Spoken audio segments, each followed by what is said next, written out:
నా మాట విను.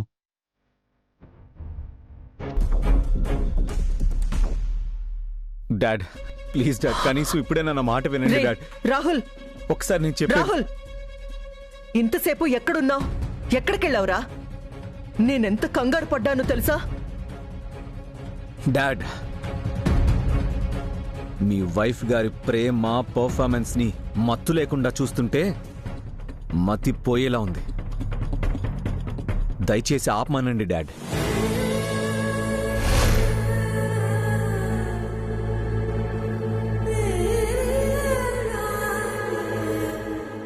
ఎక్కడికెళ్ళావో చెప్పమంటే ఎందుకిలా మాట్లాడుతున్నావు? ఇంకెక్కడికి వెళ్తాను? మళ్ళీ కనిపించి మాయమైన నా సరస్సుని వెతుక్కుంటూ తిరుగుతున్నాను. డాడ్ వచ్చి డిస్టర్బ్ చేశారు. అదే, నేను వచ్చాను కాబట్టి ఇంటికి తీసుకురాగలిగాను. లేదంటే రోజంతా అలా తిరుగుతూనే ఉండేవాడివి. చివరికి ఏం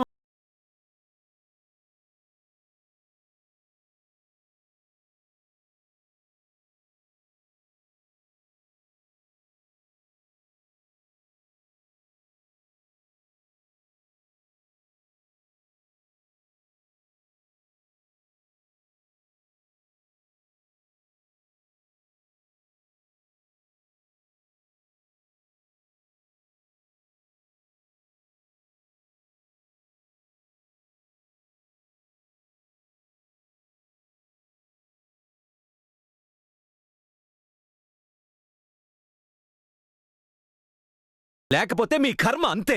అయ్యో రాహుల్, అది సరస్సు కాదు. సరస్సులా ఉన్న వేరే అమ్మాయి.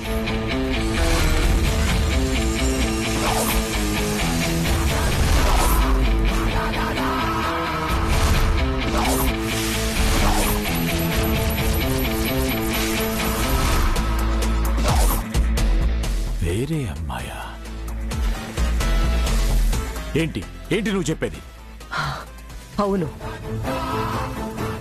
ఆ అమ్మాయిని నేను కూడా చూశాను. వాడిలాగే నేను కూడా భ్రమపడ్డాను. ప్రీతిని పంపించి ఎంక్వైరీ చేస్తే ఆ అమ్మాయి సరస్సు కాదు, ఆ రూపంలో ఉన్న వేరే అమ్మాయి అని తెలిసింది.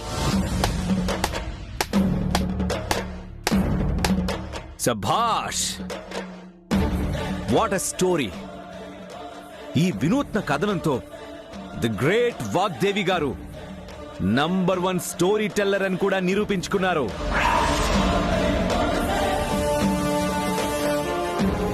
సరస్సుని నన్ను దూరం చేయడానికి కథని బాగానే అల్లారు, కానీ నీ కథలు నా ప్రేమ ముందు చెల్లవని తెలుసుకోండి. అయ్యో రాహుల్, ఇది కథ కాదు. ఆంటీ చెప్తోంది నిజమే. ఆ అమ్మాయి మన సరస్సు కాదు. ప్రీతి, మధ్యలో ఇన్వాల్వ్ అవ్వద్దు. నీకు సంబంధం లేని విషయం. Stay away from my family. నేను తనని చూశాను. 2 సార్లు నేను సరస్సును చూశాను. ఈరోజు గుడిలో నన్ను చూసింది. తను బాధగా వెళ్తుంటే నేను తన్ని పట్టుకున్నాను. ఎందుకో ఏదో తెలియని బాధ, భయం నన్ను చూసినప్పుడు కలిగింది. నేను మాట్లాడబోతుంటే ఏం మాట్లాడలేకుండా వెళ్ళిపోయింది. మాట్లాడలేక కాదు, నువ్వెవరో తెలియక. అది అబద్ధం.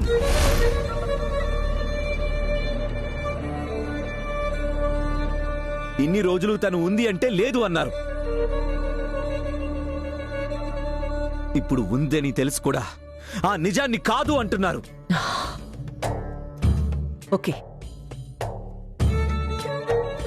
అది నీ సరస్సు అయితే, నీ కోసం బ్రతికే ఉంటే నీతో ఎందుకు మాట్లాడలేదు? మరి నీ కోసం మనింటికి ఎందుకు రావడం లేదు? చెప్పు రాహుల్. భయం.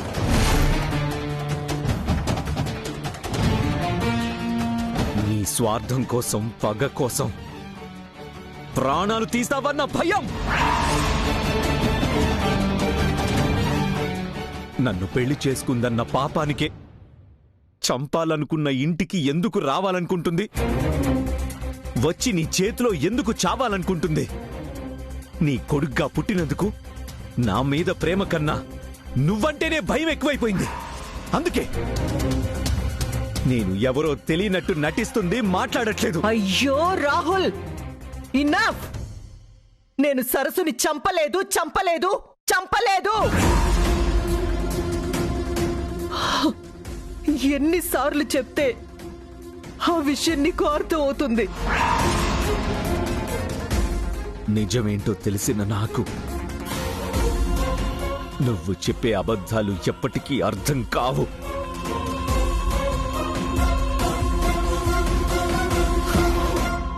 నువ్వు కాదు కదా, నీలాంటి వాళ్ళు ఎంతమంది వచ్చినా తనని ఏమీ చేయలేరన్న ధైర్యం ఇచ్చి అప్పుడు ఇంటికి తీసుకొస్తాను.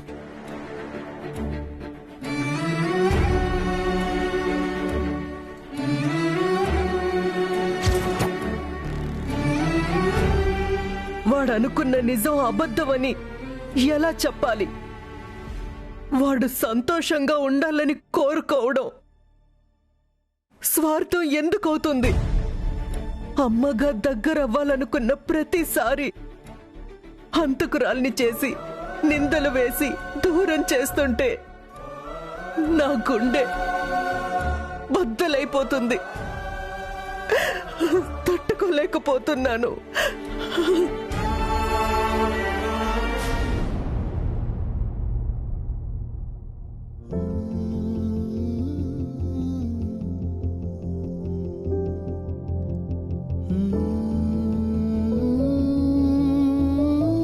అక్క, నెక్స్ట్ మంత్ మా ఫ్రెండ్స్ అందరూ ప్రాజెక్ట్ వర్క్ కోసం బెంగళూరు వెళ్తున్నారు. నేను కూడా వెళ్దాం అనుకుంటున్నాను. బెంగళూరా? ఎంతవుతుంది? 5,000. 5,000 అంటే కొంచెం కష్టమే సంధ్య. చూద్దాంలే.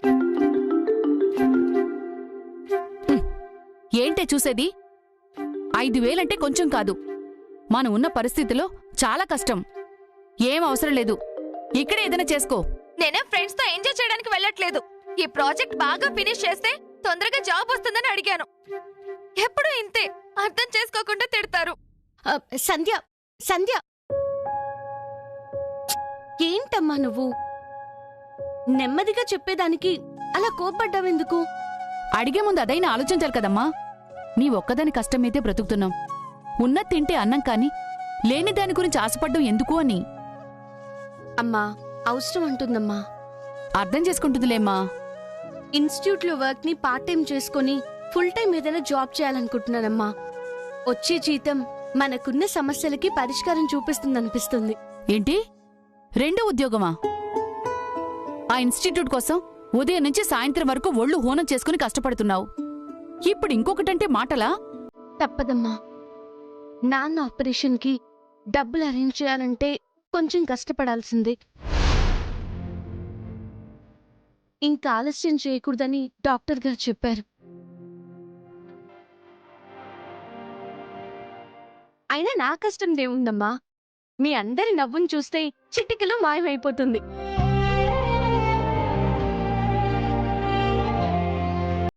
కానీ ఆ నవ్వు చెరిగిపోవడానికి నా చేతకానితనం మాత్రం ఎప్పటికీ అట్టు రాకూడదమ్మా.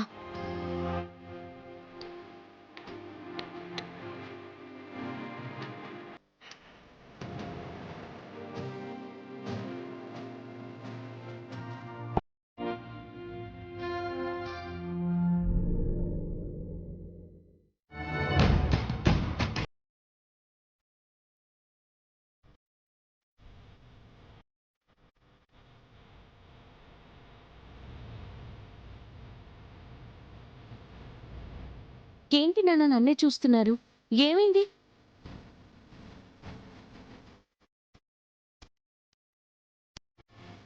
చాలా గర్వంగా ఉందమ్మా. కొడుకు పుడితే పున్నామ నరకం నుంచి దాటిస్తారా లేదా కానీ నీలాంటి కూతురు మాత్రం ఉన్న ఇంటిని స్వర్గం చేస్తుందమ్మా.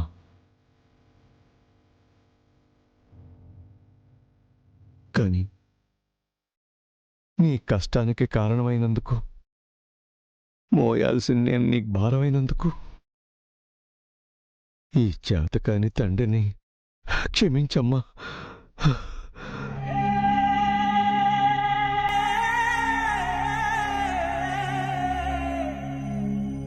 నాన్న ఏంటిది? మీరేంటిలా? ఎప్పుడు పోతానో తెలియని ఈ ప్రాణం ఇంకెన్ని కష్టాలు పెట్టాలోనని.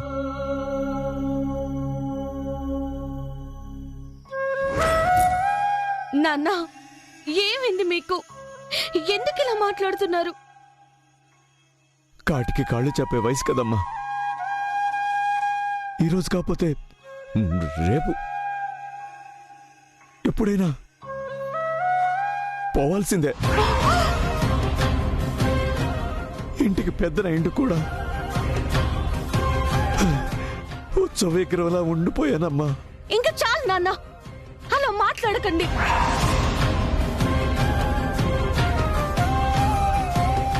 నేనుండగా మీకేం కాదు, కాకూడదు.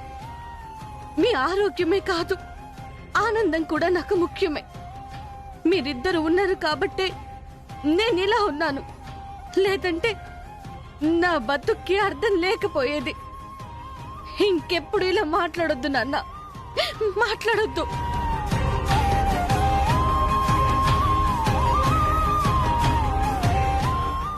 మాట్లాడొద్దు.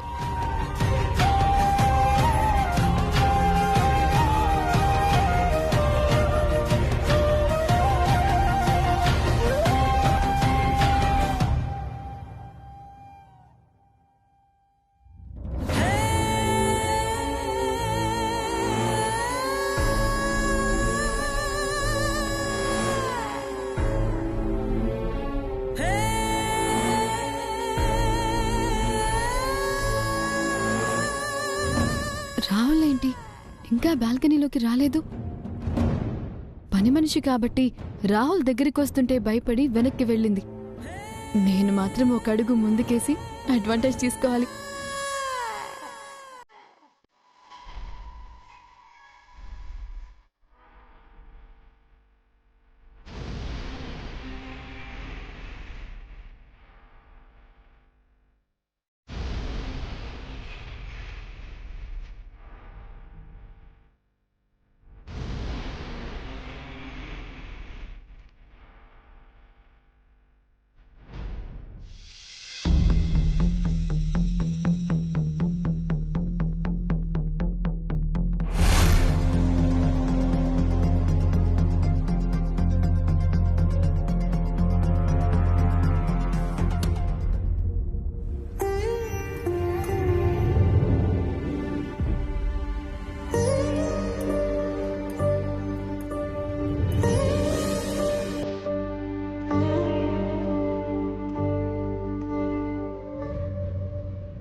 నా కోసమేనా చూస్తున్నావు?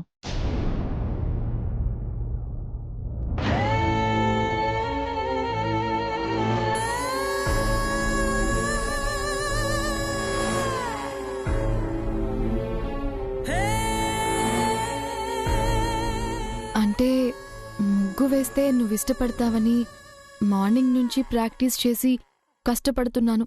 థ్యాంక్ యూ ప్రీతి. ఈ ఇంట్లో ఎంతమంది ఉన్నా సరే నువ్వొక్కదానివే నన్ను అర్థం చేసుకుని నాకేం కావాలో చూస్తున్నావు. నీ కష్టానికి ఎలాంటి గిఫ్ట్ ఇవ్వాలో నాకు తెలుసు. నువ్వు ఎక్స్పెక్ట్ చేసిన దానికంటే మంచి గిఫ్ట్ ఇస్తాను.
నాకు గిఫ్ట్ ఇవ్వడానికి కిందకి వస్తున్నాడేమో.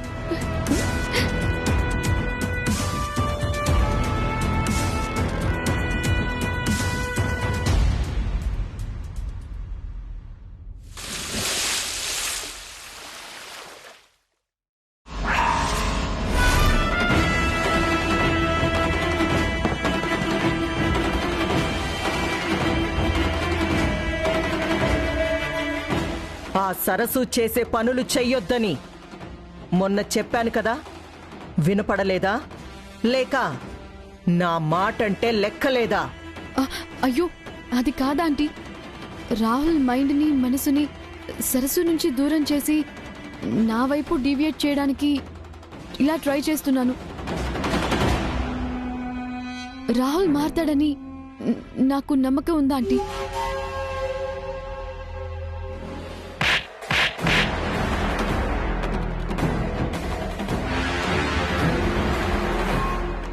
చూడు, మర్చిపోయిన దాన్ని గుర్తు చేస్తే మారడు, ఇంకా పిచ్చోళ్ళ తయారవుతాడు. ఇంకొకసారి ఇలాంటి పనులు చేస్తే రాహుల్కి దగ్గరవ్వడం కాదు, ఈ ఇంటికి దూరం అవుతావు. అది గుర్తుపెట్టుకో.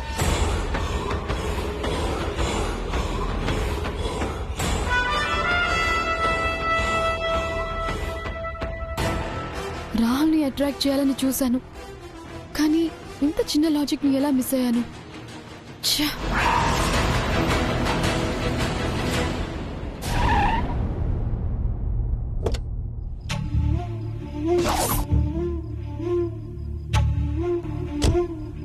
నా సరస్సు ఈరోజు కూడా గుడికొస్తుంది.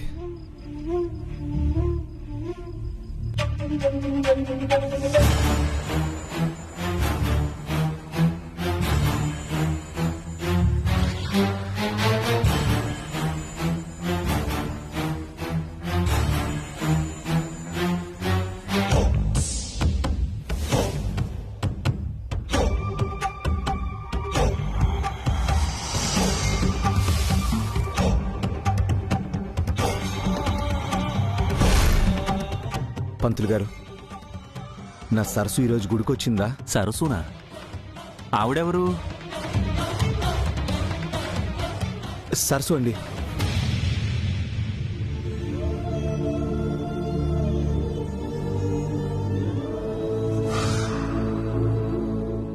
ఈ అమ్మాయి మొన్న కూడా ఇక్కడికే వచ్చింది, నేను చూశాను. నా సరస్సుకి దేవుడన్నా పూజలన్నా చాలా ఇష్టం. ఈ రోజు కూడా తను వస్తుందన్న నమ్మకం, ఆశతో ఇక్కడికి వచ్చాను.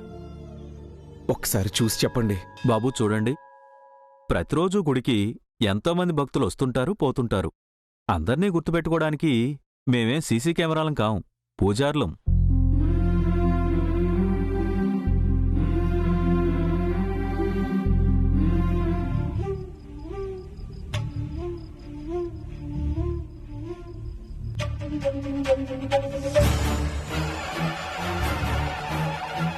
కోరిన వెంటనే